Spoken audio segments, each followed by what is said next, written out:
बच्चा स्कूल से घर वापस आया. आपने पूछा how was your day. She said fine, full stop, game over. आप कंफ्यूज हो गए.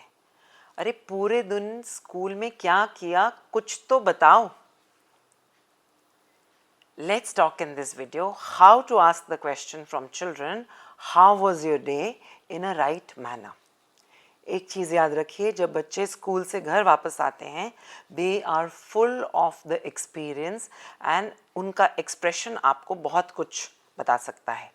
लेकिन एक direct question sometimes becomes like an interrogation. An interrogation बच्चों को पसंद नहीं है.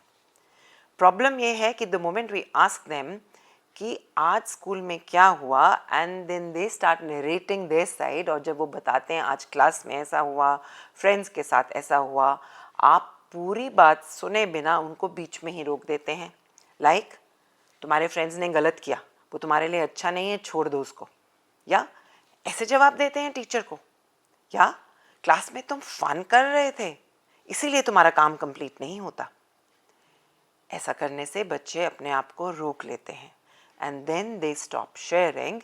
and often parents मेरे पास आकर ये मुझे कहते हैं कि हमें तो बताते ही नहीं कि पूरे दिन स्कूल में क्या हुआ. अगर आपके साथ ऐसा हो रहा है then it's time to revise your parenting after school strategy. एक चीज़ का ध्यान रहे कि जिस समय आप बच्चों से ये सवाल पूछेंगे that time is very important. अगर the child has come back home और बच्चा अगर बहुत थका हुआ है तो जाहिर है दैट उस थकी हुई स्टेट में child will not want to talk.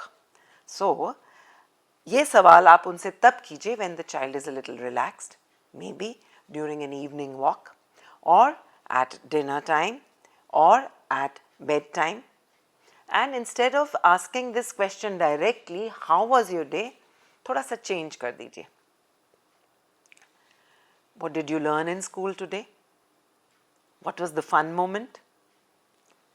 What was the question that you asked today? ऐसा करने से बच्चों की इमेजिनेशन थोड़ी सी ट्रिगर होती है. और अगर बच्चे अपनी फ्रेंड्स के बारे में थोड़ा सा एक स्टोरी फॉर्म में एक लंबी सी कहानी आपको सुनाते हैं तो उसको बिल्कुल भी इंटरप्ट मत कीजिए. और यहाँ से शुरू होती है ज़रूरत पेरेंट्स की एक एक्टिव लिसनिंग की. एक्टिव लिसनिंग का मतलब होता है इंटरप्ट मत करो, करेक्ट मत करो और सिर्फ सुनो. Looking directly in the I without cutting your child off in between creates a safe space for the child to share anything with you. और ऐसा करते रहने से ओवर द ईयर्स आप देखेंगे कि आपका और आपके बच्चे का कनेक्ट बहुत स्ट्रॉन्ग बन जाएगा.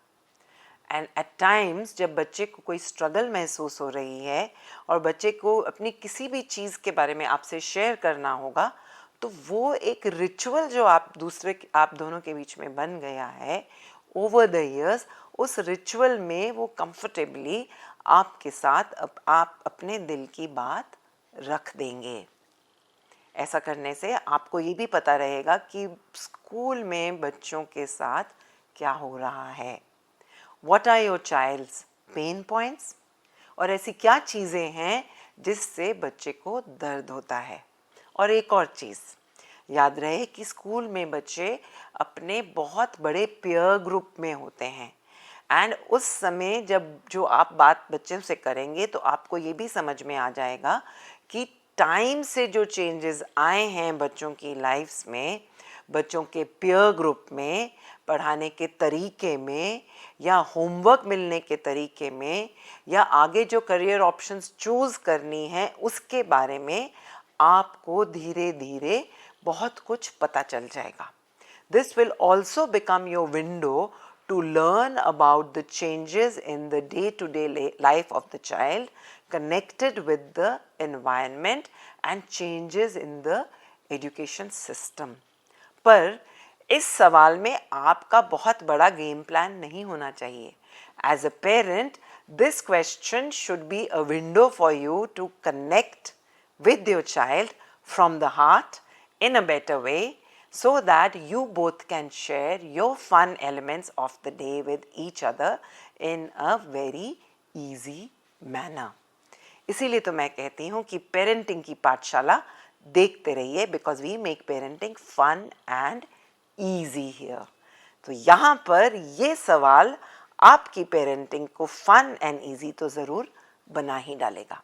तो अब आप कमेंट बॉक्स में कुछ लिख डालिए कि जब आपने अपने बच्चों से आफ्टर स्कूल इस तरह के सवाल किए तो आपको अपने बच्चे के बारे में नया क्या सीखने को मिला. Thank you for watching and do like, share and subscribe to Parenting Ki Pathshala.